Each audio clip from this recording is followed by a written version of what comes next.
Assault and batteries, but my trunk stay ever ready. Assault and battery, if you scared, you never ready. Okay, this video is going to be about Sting and the big 7-14-14 thing that he put on Twitter.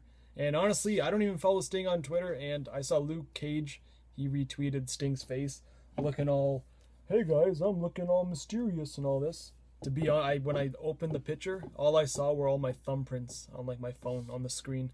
But then he tweeted the date, and to me, I just wondered why next week? Why Richmond, Virginia? Why the middle of July, a week before Battleground? Pay-per-view has a 2-week build. I know they're a little weak on baby faces. That's probably just that they're in panic mode and they decide to bring them in. But if I were them, I would have saved it for WrestleMania, like the original plan, I guess, was. You know, Richmond's fine. You know, I know they have they've had good shows there before. Crowds, you know, semi-decent to okay. But when I think back to guys who are just amazing or were gone for so long or never even came and made their debut, it kind of worries me, because you got a guy like Sting who's never been pushed at a WWE product hard until the past couple of years, maybe the past year. And you got a lot of fans who really just started watching in 2005. You know, I know a lot of people who say they've been watching their whole lives. They're, you know, 18, 19 years old, and they've been watching since 2005, but they have nothing. Just not a clue of what happened prior to 2005. They're big as John Cena fans. Cena's the man, Cena's this. And all they know is John Cena word life, but they don't know that DX invaded WCW, or Stone Cold's promo that he cut on Jake Roberts, or Shawn Michaels jumping off the ladder or Razor Ramon, Hogan slamming Andre. All this stuff is just like, they've seen it in the promo packages, but they don't know anything between the lines. And Sting was in a different company. He wasn't even in WWE, so to them, now they're going on a different other realm. So you got people like that, and you're going to put Sting in front of them. How are they supposed to react? They see a 50-year-old guy still wearing face paint. He's not the same guy he was in 1998. And for me, it's going to be cool to see him, but I think just it won't be the same having him just show up at a random Raw in front of just, I'd say, a bunch of casual fans. And, you know, you got to put him in front of the hardest of the hardcore and make that moment special.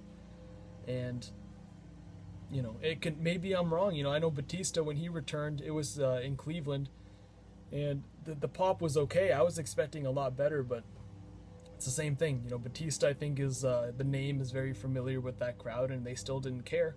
And now you got a crowd that's, you know, could do the same thing with a guy who people don't really know about. You know, Sting spent the most of his career in TNA and WCW, and now you're putting him in front of a WWE crowd, and you expect people to actually care. And the worst thing that could happen is Sting's reasoning for not coming to the company backfires on him. You know, the reason he didn't come was because he knew that WWE would bury him because he's not a company guy. And this face can quite possibly have like pink or some, maybe make a clown out of it. You'll be the next like Doink the Clown they're gonna make Sting. Take Christian, for example. He came back from TNA, and what did they do? Christian was a big Attitude Era star guy, you know, semi-big.